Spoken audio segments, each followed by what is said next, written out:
আজ আমরা দেখব 2014 সালে মুক্তি পাওয়া দ্য অ্যামেজিং স্পাইডারম্যানের দ্বিতীয় পর্ব দ্য অ্যামেজিং স্পাইডারম্যান 2। তো গল্পের শুরুতে আমাদেরকে দেখানো হয় কেন ছোটবেলায় পিটারের বাবা আর মা ওকে ওর আঙ্কেল আর আন্টির বাড়িতে রেখে একটা অজানা জায়গায় হারিয়ে গেছিল। দেখা যায় পিটারের বাবা একজন জীববিজ্ঞানী ছিলেন, যিনি বহু বছর ধরে অসকর্প কোম্পানিতে ক্রস স্পিসিস জেনেটিক্স নিয়ে বেশ কিছু মাকড়সার ওপরে গবেষণা করছিলেন। কিন্তু একদিন উনি হঠাৎ করেই ল্যাবের মধ্যে থাকা নিজের গবেষণার ওই বিশেষ মাকড়সাগুলোকে মেরে ফেলে ওখান থেকে বেশ কিছু দরকারি কাগজপত্র নিয়ে নিজের বাড়ি ফিরে আসেন আর ঘরে ঢুকে নিজের একটা ভিডিও রেকর্ড করতে শুরু করেন, যেখানে উনি বলেন, এত বছর ধরে ওই মাকড়সাগুলোর ওপরে আমি যে গবেষণা করছিলাম সেটা পুরোপুরি সফল হয়েছে। আর এটার সাহায্যে আমি এমন একটা ওষুধ তৈরি করেছি যেটা দিয়ে যে কোনো মানুষের যে কোনো রোগ সারিয়ে তার শারীরিক ক্ষমতা অনেক গুণ বাড়িয়ে দেওয়া যাবে। কিন্তু অসকর্প কোম্পানির মালিক মিস্টার নরম্যান অসবর্ন টাকার লোভে আমার এই ওষুধটাকে বিদেশি সেনাবাহিনীর কাছে বিক্রি করে দিতে চাইছেন। আর আমার এই ওষুধটা ব্যবহার করেই ওরা সবাই বিভিন্ন জৈবিক হাতিয়ার তৈরি করতে চায়। কিন্তু আমি কোনোভাবেই এই কাজটা রাজি হইনি, এতে আমাদের দেশের অনেক ক্ষতি হয়ে যাবে। আর সেজন্যই ওই ল্যাবের মধ্যে থাকা নিজের সমস্ত আবিষ্কার আর দরকারি জিনিসপত্র নষ্ট করে আমি ওখান থেকে পালিয়ে এসেছি। কিন্তু এখন মিস্টার নরম্যান অসবর্ন যেভাবেই হোক আমার কাছ থেকে আমার এই ওষুধটাকে চুরি করার চেষ্টা করবেন, আর তার জন্য উনি চাইলে আমাকে মেরেও ফেলতে পারেন। আর এই কথাগুলো বলতে বলতেই ঘরের মধ্যে থেকে ওনার ছেলে পিটার ওনাকে ডাকতে শুরু করেন। আর ওখানে যাওয়ার পর উনি দেখতে পান কেউ একজন ওনার ঘর থেকে ওনার আবিষ্কারটাকে চুরি করার চেষ্টা করেছেন। আর এটা দেখে উনি বুঝতে পারেন ওদের পক্ষে এই বাড়িতে থাকা আর কোনোভাবেই সম্ভব না, কারণ মিস্টার নরম্যান অসবর্ন ওনার পিছনে নিজের লোক লাগিয়ে দিয়েছেন। সেজন্য পিটারের বাবা মা ওকে ওর আঙ্কেলের বাড়িতে রেখে নিজেদের সঙ্গে সমস্ত দরকারি জিনিসপত্র নিয়ে প্লেনে করে একটা অজানা জায়গার উদ্দেশ্যে বেরিয়ে পড়েন, যাতে মিস্টার নরম্যান অসবর্ন বা অসকর্প কোম্পানির কোনো মানুষই ওদেরকে কোনোভাবে যেন খুঁজে বের করতে না পারে। আর প্লেনে করে যাওয়ার সময় উনি নিজের রেকর্ড করা সেই ভিডিওটা আর সেই একই সাথে বেশ কিছু দরকারি তথ্য রোজভেল্ট নামের একটা জায়গায় আপলোড করতে শুরু করেন। কিন্তু এই কাজগুলো করার সময় পিটারের বাবা খেয়াল করেন উনি নিজের স্ত্রীর সাথে যে প্লেনে করে পালাচ্ছিলেন, মিস্টার নরম্যান অসবর্ন আগে থেকেই সেই প্লেনে নিজের একজন লোক পাঠিয়ে দিয়েছিলেন, যে ওই প্লেনের পাইলটকে মেরে মিস্টার রিচার্ড পার্কারের কাছ থেকে ওনার ল্যাপটপটা কেড়ে নেওয়ার চেষ্টা করেন। যে কারণে মিস্টার রিচার্ড পার্কারের সাথে ওই লোকটার মারামারি শুরু হয়ে যায়। আর ওই লোকটার বন্দুক থেকে একটা গুলি লেগে ওই প্লেনে একটা বিস্ফোরণ ঘটে যায়, যে ঘটনায় পিটারের বাবা আর মা দুজনেই মারা যায়। আর এখান থেকেই পুরো ঘটনা আবার বর্তমান সময় ফিরে আসে, যেখানে দেখা যায় পিটার এখন স্পাইডারম্যান সেজে এই শহরের মানুষকে সমস্ত রকম বিপদের হাত থেকে রক্ষা করার চেষ্টা করে। আর এরকম ভাবেই একদিন দেখা যায় অ্যালেক্সা সিস্টাভিচ নামের একজন অপরাধী অসকর্প কোম্পানির একটা ট্রাকের মধ্যে থেকে একটা দামি রাসায়নিক চুরি করার চেষ্টা করছে। আর এই কাজটা করার জন্য ও নিজের ট্রাকের সামনে আসা সমস্ত মানুষ আর জিনিসপত্রকে পিষে দিয়ে বেরিয়ে যাচ্ছিল। আর এরকম ভাবেই ম্যাক্স ডিলন নামের একটা লোক অ্যালেক্সির ওই ট্রাকের সামনে চলে আসে। কিন্তু কোনো রকম দুর্ঘটনা ঘটে যাওয়ার আগে শেষ মুহূর্তে ওখানে স্পাইডারম্যান এসে ম্যাক্সকে অ্যালেক্সির ট্রাকের সামনে থেকে সরিয়ে ও জীবন বাঁচিয়ে দেয়। আর এই ঘটনায় ম্যাক্স খুবই খুশি হয়, কারণ ও স্পাইডারম্যানের খুব বড় একজন ভক্ত ছিল। আর তাছাড়াও ওর ব্যক্তিগত জীবনে ওর তেমন কোনো বন্ধু বান্ধব ছিল না, কেউই ওর সাথে তেমন একটা মেলামেশা করতে চাইতো না। কিন্তু এখন শহরের এত মানুষের মধ্যে থেকে স্পাইডারম্যান শুধুমাত্র ওর জীবন বাঁচানোর কারণে ও মনে মনে খুবই খুশি ছিল। আর এখন ম্যাক্সের জীবন বাঁচানোর পর স্পাইডারম্যান অ্যালেক্সিকে আটকিয়ে ওকেও পুলিশের কাছে ধরিয়ে দেয়। আর এসব কিছু সামলানোর পর পিটার ওখান থেকে সোজা নিজের স্কুলে চলে আসে, কারণ আজ ওদের স্কুলের শেষ দিন ছিল। আর সেজন্য ওদের স্কুলে একটা ছোট্ট অনুষ্ঠানের আয়োজন করা হয়েছিল। আর এসব কিছুর মধ্যেই গোয়েন সেই রাতে পিটারকে নিজের পরিবারের সাথে ডিনার করতে আসার জন্য আমন্ত্রণ জানায়। কিন্তু রাতের বেলায় পিটার গোয়েনের দেওয়া সেই ঠিকানায় ডিনার করার জন্য পৌঁছে গেলেও ও কোনোভাবেই গোয়েনের কাছে যাওয়ার সাহস পাচ্ছিল না, কারণ সম্প্রতি অনেকদিন ধরে পিটার গোয়েনের মৃত বাবা অর্থাৎ মিস্টার জর্জ ট্রেসিকে দেখতে পাচ্ছিল। আসলে মারা যাওয়ার আগে মিস্টার জর্জ পিটারকে বলেছিলেন, যেহেতু তুমি স্পাইডারম্যান সেজে এই শহরের সমস্ত মানুষের উপকার করো, সেজন্য একটা সময় তোমার অনেক শত্রু তৈরি হবে। আর আমি চাই না তোমার এই কাজের জন্য আমার মেয়েকে কোনো রকম বিপদে পড়তে হোক, সেজন্যই তুমি সবসময় আমার মেয়ের থেকে দূরে থাকার চেষ্টা করবে। কিন্তু ওনার এই শেষ ইচ্ছাটাকেও কোনোভাবে পূরণ করতে না পারার জন্য পিটারের মনে মনে খুবই খারাপ লাগছিল। আর এসব কিছু ভাবতে ভাবতেই ও গোয়েনের সাথে দেখা না করেই ওখান থেকে ফিরে আসছিল। কিন্তু রেস্টুরেন্টের মধ্যে থেকে গোয়েন পিটারকে দেখতে পেয়ে ওর সাথে কথা বলার জন্য বাইরে বেরিয়ে আসে। তখন পিটার ওকে বলে, তোমার বাবা মারা যাওয়ার আগে আমি ওনাকে কথা দিয়েছিলাম যে আমি তোমার সাথে কোনোভাবেই মেলামেশা করব না, কিন্তু এখন আমি তোমার পরিবারের সাথে এখানে ডিনার করতে এসেছি। আর ওনাকে দেওয়া এই কথাটা রাখতে না পেরে আমি নিজের কাছেই ছোট হয়ে যাচ্ছি। আর ভবিষ্যতে যদি আমার কারণে তোমার কোনো ক্ষতি হয়ে যায় তাহলে আমি নিজেকে কখনোই ক্ষমা করতে পারবো না। আর এই কথাগুলো শোনার পর গোয়েন বলে, আমি তোমাকে কখনোই কোনোভাবে ছাড়তে চাইনি, কিন্তু তুমি যখন এমনটাই চাও তাহলে এটাই হবে। আজ থেকে আমাদের সম্পর্কটা এখানেই শেষ হয়ে গেল। আজকের পর থেকে আমরা আর কোনোভাবেই মেলামেশা করব না। আর এই কথা শুনে পিটার খুবই মন খারাপ করে হতাশ হয়ে ওখান থেকে ফিরে আসে। কিন্তু ও গোয়েনকে এতটাই ভালোবাসতো যে ওর সাথে মেলামেশা করা বন্ধ করে দিলেও দূর থেকে লুকিয়ে লুকিয়ে সবসময় ওর উপরে নজর রাখার চেষ্টা করত। আর সেই একই সাথে ও এই শহরের সমস্ত অপরাধের বিরুদ্ধে লড়াই করত। আর অন্যদিকে দেখা যায় অসকর্প কোম্পানির মালিক অর্থাৎ মিস্টার নরম্যান অসবর্ন এখন শারীরিকভাবে খুবই অসুস্থ হয়ে পড়েছেন। আর উনি হয়তো অল্প কিছু সময়ের মধ্যে মারাও যাবেন। আর ওনার জীবনের এই শেষ সময়ে ওনার ছেলে হ্যারি অসবর্ন ওনার সঙ্গে দেখা করতে আসে। তখন উনি নিজের ছেলেকে বলেন, এতদিন ধরে আমি তোমার থেকে একটা কথা লুকিয়ে রেখেছিলাম। একটা নির্দিষ্ট বয়সে আসার পরেই আমাদের বংশের প্রত্যেকেই একটা বিশেষ ধরনের রোগে ভুগতে শুরু করে। আর তোমার মতন বয়স থেকেই আমি এই রোগে ভুগছি। আর এখন এই রোগের কারণেই আমি মারা যাব। আর আশা করি এতদিনে তোমার মধ্যেও সেই রোগটা চলে এসছে। আর এখন নিশ্চয়ই বিনা কারণে মাঝে মধ্যেই তোমার হাত কেঁপে ওঠে। আর দেখা যায় সত্যি সত্যি হ্যারির হাতটা তখন কাঁপতে শুরু করে দিয়েছিল। আর এটা দেখে মিস্টার নরম্যান অসবর্ন ওর হাতে একটা ডিভাইস দিয়ে বলেন, এত বছর ধরে আমি নিজেকে বাঁচিয়ে রাখার যত রকম চেষ্টা করেছি তার সমস্ত তথ্যই এই ডিভাইসের মধ্যে দেওয়া আছে। আর এই ডিভাইসের সাহায্যেই এই অফিসের সমস্ত গোপন তথ্য তুমি খুব সহজেই দেখাশোনা করতে পারবে। আমি আশা করি এতদিন ধরে আমি যে কাজটা করতে পারিনি সেটা তুমি খুব সহজেই করতে পারবে। আর এই কথাগুলো বলতে বলতেই মিস্টার নরম্যান অসবর্ন ওর চোখের সামনেই মারা যান। আর এখন উনি মারা যাওয়ার পর ওনার ছেলে হ্যারি হয়ে যায় অসকর্প কোম্পানির নতুন মালিক। আর এই ঘটনার কিছুদিন পর হ্যারিকে নিয়ে ওদের কোম্পানিতে একটা মিটিং হয়, যেখানে হ্যারি ওই কোম্পানির সমস্ত উচ্চপদস্থ কর্মচারীকে সরিয়ে ওদের সবার ওপরে ফেলিসিয়া নামের একটা মেয়েকে নিয়োগ করেন। আর ওদের সবাইকে বলে, আজকে থেকে ফেলিসিয়াই হলো তোমাদের নতুন বস। তোমরা সবাই তোমাদের সমস্ত কাজের রিপোর্ট ওর কাছে জমা দেবে। আর পরবর্তীকালে ও সেই কাজগুলো আমাকে বুঝিয়ে দেবে। কিন্তু এই ঘটনায় ওই কোম্পানির অনেক উচ্চপদস্থ কর্মচারী খুবই অপমানিত বোধ করেন, কারণ মিস্টার নরম্যান অসবর্ন অসুস্থ থাকাকালীন এরা সবাই এই কোম্পানিটাকে নিজেদের ইচ্ছা মতন ব্যবহার করেছিল। আর এখন হ্যারি এই কোম্পানির নতুন মালিক হয়ে যাওয়ায় ওদের সবার এই কাজটা করতে খুবই অসুবিধা হচ্ছিল। সেজন্য ওরা সবাই মিলে মনে মনে ঠিক করে নেয় যেভাবেই হোক হ্যারিকে এই কোম্পানি থেকে সরাতে হবে। আর এই ঘটনার কিছুক্ষণ পর মিস্টার নরম্যান অসবর্নের মারা যাওয়ার খবর পেয়ে পিটার হ্যারির সঙ্গে দেখা করার জন্য চলে আসে। আসলে পিটার আর হ্যারি একসময় একই স্কুলে পড়াশোনা করত। আর একটা সময় ওদের দুজনের মধ্যে খুব ভালোই বন্ধুত্ব ছিল। কিন্তু পরবর্তীকালে হ্যারি পড়াশোনা করার জন্য বিদেশ চলে গেছিল, সেজন্য এদের মধ্যে তেমন কোনো সম্পর্ক ছিল না। কিন্তু এখন এত বছর পর এদের দুজনের মধ্যে আবার বেশ ভালো একটা বন্ধুত্ব শুরু হয়ে যায়। আর অন্যদিকে ম্যাক্স ডিলন নামের সেই লোকটাকে দেখানো হয়। একটা সময় এই শহরের মধ্যে স্পাইডারম্যান যার জীবন বাঁচিয়েছিল। দেখা যায় আজ ম্যাক্সের জন্মদিন, কিন্তু যেহেতু ব্যক্তিগত জীবনে ওর তেমন কোনো বন্ধু বান্ধব ছিল না, সেজন্য ওর জন্মদিনেও কেউ ওকে শুভেচ্ছা জানায়নি। কিন্তু এসব কিছু নিয়েই ম্যাক্সের কোনো দুঃখ ছিল না, কারণ ও স্পাইডারম্যানের খুবই বড় একজন ভক্ত ছিল। আর ও মনে করেছিল ওর জন্মদিনে আর কেউ ওকে শুভেচ্ছা জানাক আর না জানাক, স্পাইডারম্যান ওকে নিশ্চয়ই একবার শুভেচ্ছা জানাবে। আর সেই আশা নিয়ে খুবই আনন্দের সঙ্গে ও নিজের অফিসে পৌঁছে যায়। দেখা যায় ও অসকর্প কোম্পানিতে একজন ইলেকট্রিক্যাল ইঞ্জিনিয়ার ছিল। এবার সেদিন অফিস শেষ করে সবাই সময় মতন বাড়ি চলে গেলেও ম্যাক্সকে অতিরিক্ত কাজ করতে হচ্ছিল, কারণ ওদের অফিসের একটা ল্যাবের ইলেকট্রিক্যাল ডিপার্টমেন্টে একটু সমস্যা দেখা দিয়েছিল। আর এখন সবাই চলে যাওয়ার ফলে ম্যাক্সকে একা একাই ওই কাজটা করতে হচ্ছিল। এবার ওই ল্যাবের মধ্যে কাজ করতে ঢুকে ম্যাক্স খেয়াল করে ওখানে বেশ কিছু বড় বড় জলের ট্যাঙ্কের মধ্যে অনেকগুলো বৈদ্যুতিক ক্ষমতা সম্পন্ন ইল মাছ রেখে গবেষণার সাহায্যে তাদের শারীরিক ক্ষমতা বাড়ানোর চেষ্টা করা হচ্ছিল।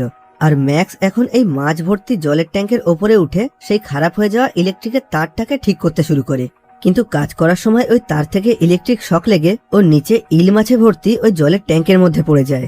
এমনি সমস্ত ইল মাছ আত্মরক্ষার জন্য তার সমস্ত শত্রুকে ইলেকট্রিক শক দিতে পারে। আর তার উপরে বিশেষ গবেষণার সাহায্যে এই মাছগুলোর শারীরিক ক্ষমতা অনেকটাই বাড়িয়ে দেওয়া হয়েছিল। আর এখন ম্যাক্স এই জলের ট্যাঙ্কে পড়ে যাওয়ার পর ওর ভেতরে থাকা সমস্ত ইল মাছ ওকে কামড়িয়ে ইলেকট্রিক শক দিতে শুরু করে। এবার এখন নিজের হাতে থাকা ওই তারের ইলেকট্রিক শক আর তার উপরে এই মাছগুলোর ইলেকট্রিক শক খাওয়ার পর প্রচন্ড কষ্ট সহ্য করতে না পেরে ম্যাক্স ওখানেই মারা যায়। এবার পরের দিন সকালে অসকর্পের উচ্চপদস্থ অফিসাররা যখন ম্যাক্সের মারা যাওয়ার এই খবরটা জানতে পারে, তখন ওরা ঠিক করে নেয় ম্যাক্সের এই মৃতদেহটাকে ওরা কোনো একটা গোপন জায়গায় লুকিয়ে রাখবে, কারণ বাইরে এই খবরটা জানাজানি হয়ে গেলে ওদের কোম্পানির খুবই বদনাম হয়ে যাবে। আর এদিকে দেখা যায় ম্যাক্সের মৃতদেহটা যে ঘরের মধ্যে রাখা হয়েছিল সেখানে থাকা সমস্ত বৈদ্যুতিক যন্ত্রপাতি হঠাৎ করেই আপনা আপনি চালু হয়ে গেছে। আর তারপর ম্যাক্সের ওই মৃত শরীরটা আস্তে আস্তে নড়াচড়া করে আবার জীবিত হয়ে উঠতে শুরু করে। আসলে আগের দিন ম্যাক্সের শরীরে অতটা ইলেকট্রিক শক লাগার পর এখন ওর শরীরে বিদ্যুতের ক্ষমতা সম্পন্ন প্রচন্ড অলৌকিক শক্তি চলে এসেছিল। যে কারণে এখন ও আবার বেঁচে উঠেছিল। কিন্তু এখন ওর শরীরে আগের থেকে অনেক পরিবর্তন এসে গেছিল। এখন ওর পুরো শরীর নীল রং হয়ে হালকা হালকা আলোর মতন জ্বলতে শুরু করেছিল। আর সেই একই সাথে ওর শরীর থেকে বিদ্যুতের ঝলকানি বেরোচ্ছিল, যেটা দেখে ম্যাক্স নিজেও বুঝে উঠতে পারছিল না ওর সাথে এখন এটা কি হচ্ছে। সেজন্যই আস্তে আস্তে ও ওই ল্যাব থেকে বেরিয়ে বাইরে একটা জনবহুল এলাকায় চলে আসে। কিন্তু কিছুক্ষণ পরেই ও শারীরিকভাবে খুবই দুর্বল হয়ে যেতে শুরু করেছিল। আর সেজন্যই ও রাস্তার নিচে থাকা একটা ইলেকট্রিক তারে হাত দিয়ে সেখান থেকে বেশ কিছু ইলেকট্রিক শুষে নিতে শুরু করে। আসলে আগের দিনের ওই ঘটনার পর ম্যাক্স এখন পুরোপুরিভাবে একটা জীবন্ত ইলেকট্রিকের ব্যাটারিতে রূপান্তরিত হয়ে গেছিল। আর এখন নিজেকে শক্তিশালী রাখতে গেলে ওকে সবসময় নিজেকে ইলেকট্রিক শক দিয়ে রাখতে হবে। আর ওর শরীরের চার্জ ফুরিয়ে আসলেই ও আস্তে আস্তে দুর্বল হয়ে যেতে শুরু করবে। এখন ম্যাক্সকে ওইভাবে ইলেকট্রিক তারে হাত দিয়ে থাকতে দেখে ওর আশপাশ থেকে সমস্ত লোকজন ভয় পেয়ে সরে যেতে শুরু করে। আর ওই এলাকায় থাকা সমস্ত পুলিশ ওকে চারিদিক দিয়ে ঘিরে ধরে ওকে ওই ইলেকট্রিক তার থেকে হাতটা তুলে নিতে বলে। এবার ম্যাক্স যখন রাস্তার মধ্যে এসব কিছু করছিল তখন ওই এলাকার পাশেই পিটার আর গোয়েন নিজেদের মধ্যে দেখা করতে এসেছিল। কারণ কিছুদিন পরেই গোয়েন তার পরবর্তী পড়াশোনার জন্য লন্ডনের অক্সফোর্ড ইউনিভার্সিটিতে চলে যাচ্ছে। আর যাওয়ার আগে ও পিটারের সঙ্গে দেখা করে ওকে বলে, আমাদের মধ্যে আর ভালোবাসার কোনো সম্পর্ক নেই ঠিকই, কিন্তু আমরা চাইলে আমরা একে অপরের খুবই ভালো বন্ধু হয়ে থাকতে পারি। আর গোয়েনের এই কথাগুলো শুনে পিটারও রাজি হয়ে যায়। এবার ওরা দুজন যখন নিজেদের মধ্যে কথা বলছিল তখন পিটার খেয়াল করে শহরের মধ্যে কোনো একটা বড় বিপদ আসতে চলেছে। সেজন্য ও তাড়াতাড়ি করে স্পাইডারম্যানের রূপ ধারণ করে শহরের মধ্যে ম্যাক্সের কাছে পৌঁছে যায়। দেখা যায় ম্যাক্স তখন শারীরিকভাবে খুবই শক্তিশালী হয়ে গেছিল। আর ওর পুরো শরীর থেকে বিদ্যুতের এতটাই ঝলকানি বেরোচ্ছিল যে ও নিজের অজান্তেই নিজের আশেপাশে থাকা সমস্ত জিনিসকে পুরোপুরি নষ্ট করে ফেলছিল। আর ম্যাক্সকে এসব কিছু করতে দেখে ওকে আটকানোর জন্য ওখানে স্পাইডারম্যান চলে আসে। আর ও ম্যাক্সের সাথে ভালোভাবে কথা বলে ওকে সবকিছু বুঝিয়ে শান্ত করার চেষ্টা করে। আর স্পাইডারম্যানকে দেখতে পেয়ে ম্যাক্স খুবই খুশি হয়ে বলে, তুমি আমাকে চিনতে পেরেছো? কিছুদিন আগেই শহরের মধ্যে থেকে তুমি আমার জীবন বাঁচিয়েছিলে, কিন্তু দেখো না এখন আমার সাথে কি সব হচ্ছে, আমি যেন কেমন একটা হয়ে গেছি। তখন স্পাইডারম্যান বলে, হ্যাঁ আমি তোমার সমস্যাটা বুঝতে পারছি, চলো আমরা দুজন এই সমস্ত মানুষের থেকে দূরে কোনো একটা ফাঁকা জায়গায় গিয়ে কথা বলি, কারণ এখন তোমার এই অবস্থার জন্য আশেপাশের লোকজনের ক্ষতি হয়ে যেতে পারে। এবার এরা দুজন যখন নিজেদের মধ্যে এই কথাগুলো বলছিল তখন দূর থেকে একটা পুলিশ ভুল করে ম্যাক্সের দিকে একটা গুলি চালিয়ে দেয়, যে কারণে ম্যাক্স প্রচন্ড রেগে গিয়ে নিজের শরীরে থাকা ইলেকট্রিকের ক্ষমতার সাহায্যে ওই পুলিশটাকে মারার জন্য আশেপাশের সমস্ত জিনিস নষ্ট করে দিতে শুরু করে। আর এটা দেখে স্পাইডারম্যান তাড়াতাড়ি করে ম্যাক্সকে আটকিয়ে ওখানে থাকা সমস্ত লোকজনকে বাঁচাতে শুরু করে। আর ম্যাক্স দুর্বল হয়ে যাওয়ার পর ওকে গ্রেফতার করে একটা গবেষণাগারে নিয়ে যাওয়া হয়, যেখানে একজন বিজ্ঞানী ওর উপরে নানা রকম পরীক্ষা করতে শুরু করে। আর অন্যদিকে হ্যারি অসবর্ন ওর বাবার দেওয়া সেই গোপন ডিভাইসের সাহায্যে জানতে পারে যে একটা সময় ওদের অফিস অর্থাৎ অসকর্পে মাকড়সার ডিএনএ ব্যবহার করে একটা বিশেষ ধরনের ওষুধ তৈরি করা হয়েছিল, যেটার সাহায্যে যে কোনো মানুষের সমস্ত রকম রোগ ঠিক করে তাদের শারীরিক ক্ষমতা অনেক গুণ বাড়িয়ে দেওয়া সম্ভব ছিল।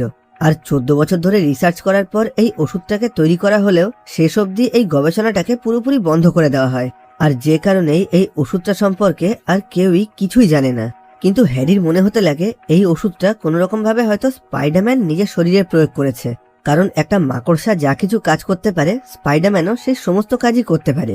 আর তাছাড়াও ও নিজের শরীরের সমস্ত ক্ষতগুলোকে খুব সহজেই ঠিক করে ফেলতে পারে। আর যে কোনো সাধারণ মানুষের থেকে স্পাইডারম্যান অনেক গুণ শক্তিশালী ছিল। আর এখন হ্যারি মনে করতে লাগে ও যদি স্পাইডারম্যানের শরীরের রক্তটাকে কোনোভাবে নিজের শরীরে ব্যবহার করতে পারে তাহলে ও হয়তো নিজের এই বংশগত রোগ থেকে পুরোপুরি মুক্তি পেয়ে যাবে। আর এটা ভাবার পরেই হ্যারি তাড়াতাড়ি করে পিটারকে নিজের কাছে ডেকে আনে, কারণ পিটার মাঝে মধ্যেই খবরের কাগজের জন্য স্পাইডারম্যানের ছবি তুলতো। এবার হ্যারি পিটারকে বলে, যেহেতু তুমি স্পাইডারম্যানের ছবি তোলো তাই তুমি হয়তো খুব সহজেই ওর সঙ্গে যোগাযোগ করতে পারো। বহুদিন ধরে আমি খুবই কঠিন একটা রোগে ভুগছি, আর খুবই তাড়াতাড়ি হয়তো এই রোগের কারণে আমি মারাও যাব। আর এখন আমার বাঁচতে গেলে স্পাইডারম্যানের শরীরের রক্ত দরকার। এখন ওটাই আমার বেঁচে থাকার একমাত্র আশা, ওটাই আমার কাছে ওষুধের মতন কাজ করবে। আর সেজন্যই তুমি তাড়াতাড়ি করে স্পাইডারম্যানকে আমার সাথে যোগাযোগ করতে বলো। এবার এই ঘটনার কিছুদিন পর পিটার স্পাইডারম্যান সেজে হ্যারির সঙ্গে দেখা করে আর ওকে বলে, আমি তোমার সমস্ত সমস্যার কথা শুনেছি আর আমি তোমাকে সত্যি সাহায্য করতে চাই, কিন্তু এই কাজের জন্য আমি কোনোভাবেই তোমাকে নিজের রক্ত দিতে পারবো না, কারণ এই কাজটা করা একদমই ঠিক হবে না, এটা খুবই ভয়ঙ্কর একটা ব্যাপার, আর এই কাজের জন্য তুমি হয়তো মারাও যেতে পারো। আর এই কথাটা শুনে হ্যারি স্পাইডারম্যানের ওপরে প্রচন্ড রেগে যায়, কারণ নিজেকে বাঁচানোর শেষ আশাটাও এখন ও পুরোপুরিভাবে হারিয়ে ফেললো। আর অন্যদিকে দেখা যায় পিটার অনেকদিন ধরে জানার চেষ্টা করছিল কেন ওর বাবা আর মা ছোটবেলায় ওকে ওর আঙ্কেলের বাড়িতে রেখে একটা অজানা জায়গায় হারিয়ে গেছিল। আর বেশ অনেকদিন ধরে চেষ্টা করার পর ওর বাবার ব্যাগের মধ্যে থাকা বেশ কিছু পুরনো জিনিসপত্রের সাহায্যে ও একটা গোপন জায়গার ঠিকানা খুঁজে পায়। দেখা যায় শহরের মধ্যে একটা গোপন স্টেশনের মধ্যে ওর বাবা অর্থাৎ মিস্টার রিচার্ড পার্কারের একটা গোপন ল্যাব ছিল। আর একসময় পিটারের বাবা নিজের সমস্ত গোপন তথ্য এখানেই লুকিয়ে রাখত। এবার এই ল্যাবের মধ্যে থাকা একটা কম্পিউটার থেকে পিটার সেই ভিডিওটা খুঁজে পায় যেটাকে আমরা এই সিনেমার শুরুতে দেখতে পেয়েছি। আর এটা সেই ভিডিও ছিল যেটা মারা যাওয়ার আগে পিটারের বাবা এই গোপন জায়গায় আপলোড করে দিয়েছিল। আর এখান থেকেই পিটার জানতে পারে কিভাবে অসকর্প কোম্পানির মালিক অর্থাৎ মিস্টার নরম্যান অসবর্ন পিটারের বাবার ওই আবিষ্কারটাকে বাজে কাজে ব্যবহার করতে চেয়েছিল। আর সেজন্যই ওর বাবা আর মা ওকে ওর আঙ্কেল আর আন্টির বাড়িতে রেখে সমস্ত গোপন তথ্য নিয়ে একটা অজানা জায়গায় হারিয়ে গেছিল। আর ওই ভিডিও শেষে মিস্টার রিচার্ড পার্কার বলেন, কেউ যদি আমার এই আবিষ্কারটাকে কখনো আমার কাছ থেকে চুরিও করে নেয় তাহলেও কেউ কখনো এটাকে ব্যবহার করতে পারবে না, কারণ এই ওষুধটাকে তৈরি করার সময় আমি এর মধ্যে নিজের শরীরের ডিএনএ দিয়েছিলাম। তার মানে আমার ডিএনএ অর্থাৎ আমি বা আমার বংশধররা ছাড়া এই ওষুধটাকে কেউই ব্যবহার করতে পারবে না।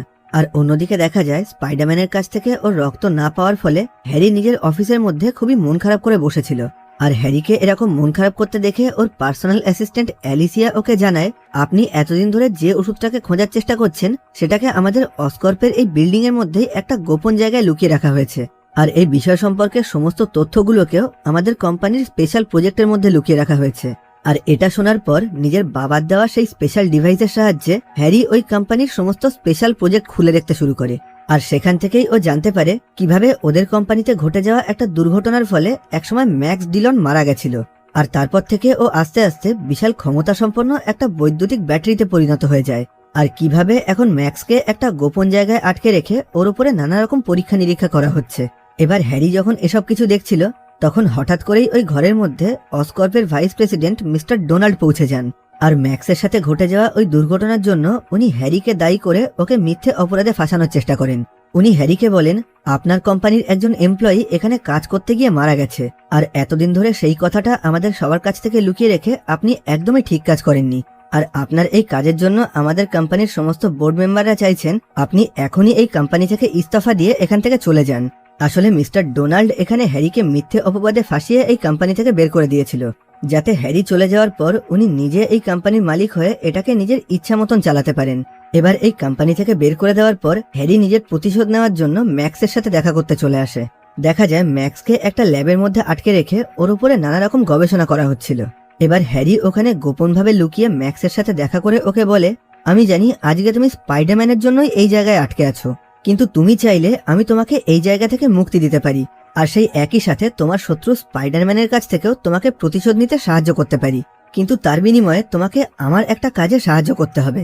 আর হ্যারির এই কথাগুলো শুনে ম্যাক্স পুরোপুরি রাজি হয়ে যায়। এবার ম্যাক্সকে ওখান থেকে মুক্ত করে হ্যারি ওকে নিয়ে আবার অসকর্পের বিল্ডিং এ ফিরে আসে।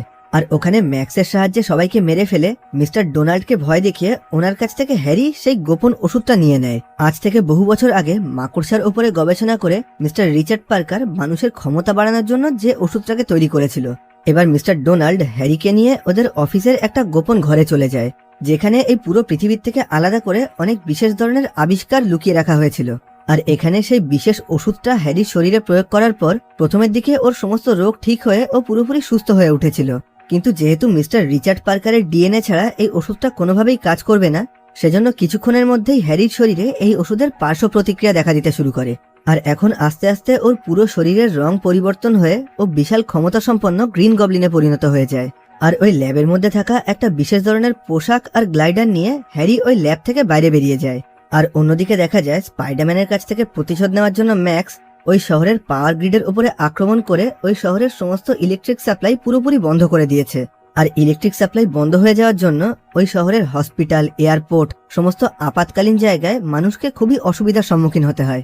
আর এখন এই খবর পেয়ে ম্যাক্সকে আটকিয়ে ওই শহরের ইলেকট্রিক সাপ্লাই ফিরিয়ে আনার জন্য স্পাইডারম্যান ওই পাওয়ার গ্রিডের কাছে পৌঁছে যায়, যেখানে স্পাইডারম্যান আর ম্যাক্সের মধ্যে খুবই ভয়ঙ্কর একটা লড়াই শুরু হয়ে যায়।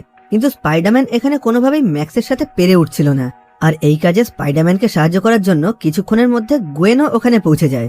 যদিও গোয়েনকে এই জায়গায় আসতে পিটার আগেই বারণ করেছিল, কিন্তু গোয়েন ওর কোনো কথা না শুনেই এখানে চলে আসে। আর এখানে গোয়েন পিটারকে বলে এই মুহূর্তে ম্যাক্স একটা ব্যাটারির মতন কাজ করছে, আর কোনো ব্যাটারির মধ্যে যদি আমরা তার প্রয়োজনের তুলনায় অতিরিক্ত ইলেকট্রিক দেই, মানে সে ব্যাটারিটাকে যদি আমরা ওভারচার্জ করি, তাহলে সেটা সঙ্গে সঙ্গে ফেটে যায়। আর এখন ম্যাক্সকে হারাতে গেলেও আমাদেরকে সেই একই কাজই করতে হবে। যেহেতু ও এখন একটা ব্যাটারির মতন কাজ করছে, তাই ওর শরীরে আমাদেরকে এখন অতিরিক্ত ইলেকট্রিক দিতে হবে। আর এই কথা শুনে স্পাইডারম্যানও ঠিক তেমন কাজই করে। ওখানে থাকা সমস্ত ইলেকট্রিকের পাওয়ার ও ম্যাক্সের শরীরে দিতে শুরু করে। আর কিছুক্ষণের মধ্যেই অতিরিক্ত ইলেকট্রিসিটি সহ্য করতে না পেরে ম্যাক্সের শরীর ওখানে ধ্বংস হয়ে পুরোপুরি নষ্ট হয়ে যায়। আর সেই একই সাথে ওই শহরে আবার আগের মতন ইলেকট্রিসিটি ফিরে আসে। কিন্তু এসব কিছু হওয়ার সাথে সাথেই হ্যারি নিজের গ্রিন গবলিনের রূপ ধারণ করে উড়ন্ত গ্লাইডারের সাহায্যে ওখানে পৌঁছে যায়। আর দেখা যায় ওই বিশেষ ওষুধটা ব্যবহার করার পরে হ্যারিও এখন শারীরিকভাবে অনেকটাই শক্তিশালী হয়ে গেছিল। আর এখানে গোয়েন আর স্পাইডারম্যানকে একসাথে দেখে হ্যারি খুব ভালোভাবেই বুঝে যায় যে পিটার পার্কারই আসলে স্পাইডারম্যান।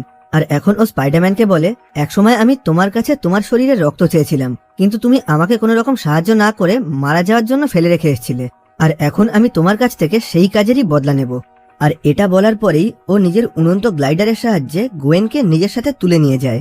আর এইভাবে হাওয়ার বেশ কিছুটা ওপরে উঠে সেখান থেকে ও গোয়েনকে একটা ক্লক টাওয়ারের ওপরে ফেলে দেয়। কিন্তু স্পাইডারম্যান কোনো রকমে ওকে নিচে পড়ে যাওয়ার হাত থেকে বাঁচিয়ে নিলেও সেটা দেখতে পেয়ে হ্যারি আরও একবার স্পাইডারম্যানের উপরে আক্রমণ করে গোয়েনকে নিচে ফেলে দেওয়ার চেষ্টা করে। আর এখানে স্পাইডারম্যান এক হাত দিয়ে গোয়েনকে নিজের জালের সাহায্যে ঝুলিয়ে রেখে হ্যারির সঙ্গে লড়াই করতে শুরু করে। কিন্তু এই লড়াইয়ের ফলে ওই টাওয়ারের ওপরের বেশ কিছুটা অংশ ভেঙে গিয়ে গোয়েন ওই জাল কেটে নিচে পড়ে যেতে শুরু করে। আর গোয়েনকে এই অবস্থায় দেখে স্পাইডারম্যান ওকে বাঁচানোর অনেক চেষ্টা করে। ও নিজের হাতে থাকা জালের সাহায্যে গোয়েনকে নিচে পড়ে যাওয়ার হাত থেকে আটকানোর চেষ্টা করে, কিন্তু অনেক চেষ্টা করেও শেষ অবধি গোয়েনকে বাঁচানো কোনোভাবেই সম্ভব হয় না। মাথায় আঘাত পাওয়ার কারণে গোয়েন আস্তে আস্তে পিটারের চোখের সামনেই মারা যায়। আর নিজের ভালোবাসার মানুষকে নিজের চোখের সামনে এইভাবে মারা যেতে দেখে পিটার পুরোপুরিভাবে ভেঙে পড়ে। ওর বারবার মনে হতে লাগে ওর কারণেই আজকে গোয়েন মারা গেছে। আর এই ঘটনার পর থেকে ও নিজেকে সবার থেকে আলাদা করে পুরোপুরি একা থাকতে শুরু করে। এমনকি এখন ও স্পাইডারম্যানের রূপ ধারণ করে এই শহরের কোনো অপরাধের বিরুদ্ধে লড়াই করতো না। আর অন্যদিকে দেখা যায় হ্যারিকে একটা জেলের মধ্যে আটকে রাখা হয়েছে। আর সেখানে একটা অজ্ঞাত পরিচয় লোক ওর সঙ্গে দেখা করতে আসে। আর ওই লোকটা হ্যারিকে বলে, যেহেতু এখন শহরে আর স্পাইডারম্যান নেই, তাই আমাদের কাজটা করতে আমাদের আর কোনো রকম অসুবিধা হবে না। আর আমাদের এই কাজের জন্য আমি অ্যালেক্সি সিস্টাভিচ নামের একজনকে বেছেও নিয়েছি। তখন হ্যারি বলে, ঠিক আছে, তুমি নিজের মতন করে এই কাজগুলো করতে থাকো, আর তোমার প্রয়োজনের সমস্ত জিনিস তুমি অসকর্পের বিল্ডিং এর মধ্যেই পেয়ে যাবে। এবার হ্যারির সাথে কথা বলার পর ওই লোকটা অসকর্পের বিল্ডিং এ চলে আসে, যেখানে অনেকগুলো বিশেষ ধরনের গোপন হাতিয়ার রাখা ছিল। আর এগুলোর মধ্যেই রাইনো অর্থাৎ গন্ডারের মতন দেখতে একটা বিশেষ পোশাক রাখা ছিল। এবার দেখা যায় অ্যালেক্সি সিস্টাভিচ নামের যে গুন্ডাটাকে আমরা এই সিনেমার প্রথমে দেখেছিলাম, সে এখন রাইনোর এই বিশেষ ধরনের পোশাকটা পরে পুরো শহরের মধ্যে সমস্ত মানুষের উপরে আক্রমণ করে বেড়াচ্ছিল। আর এই পোশাকটা পরার পরে ও এতটাই শক্তিশালী হয়ে গেছিল যে পুলিশ ওকে কোনোভাবেই আটকাতে পারছিল না। এবার টিভিতে এই খবরটা দেখে গোয়েনের বেশ কিছু স্মৃতি মনে করে পিটার স্পাইডারম্যানের পোশাক পরে রাইনোকে আটকানোর জন্য ওই ঘটনাস্থলে চলে আসে। যার মানে দীর্ঘ 5 মাস পর এই শহরের মানুষকে সমস্ত রকম বিপদের হাত থেকে বাঁচার জন্য স্পাইডারম্যান আবার ফিরে এসেছিল। আর এখানে রাইনো আর স্পাইডারম্যানের মধ্যে একটা ভয়ঙ্কর লড়াই শুরু হয়ে যায়। আর এখানেই এই সিনেমার গল্পটা শেষ হয়। তো আজকের মতন এই ভিডিওটাকে এখানেই শেষ করছি। ভিডিওটা তোমাদের কেমন লাগলো কমেন্ট বক্সে জানিও। আবার দেখা হবে পরবর্তী ভিডিওতে।